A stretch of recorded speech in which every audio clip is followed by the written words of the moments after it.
आपण सगळे विचारतो की डॉक्टर, डोळे निरोगी राहण्यासाठी काय खायचं? पण लक्षात ठेवा, कोणतेही एक सुपरफूड जादू करत नाही. डोळे निरोगी ठेवायचे असतील तर संतुलित आहार खूप महत्त्वाचा आहे. सर्वात पहिले गाजर. गाजरमध्ये व्हिटॅमिन ए असते, जे आपल्या रेटिनाला सपोर्ट करते आणि आपली नाईट विजन मेंटेन ठेवण्यास मदत करते. दुसरं, पालक आणि हिरव्या पालेभाज्या. यामध्ये लुटीन आणि झियाझॅन्थिन असते. हे असे अँटीऑक्सिडंट्स आहेत जे स्क्रीनच्या प्रकाशामुळे होणारे डोळ्यांचे नुकसान कमी करतात. जर तुमचा मोबाईल आणि लॅपटॉपचा वापर जास्त असेल तर हे तुमच्यासाठी खूप महत्त्वाचे आहेत.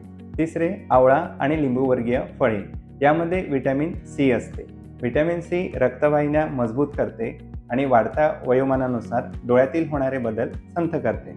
चौथं, बदाम आणि अक्रोड. यामध्ये व्हिटॅमिन ई आणि हेल्दी फॅट्स असतात, जे आपल्या डोळ्यातील पेशींना सुरक्षित ठेवतात आणि वयोमानानुसार होणारे बदल संथ करतात. पाचवं, मासे.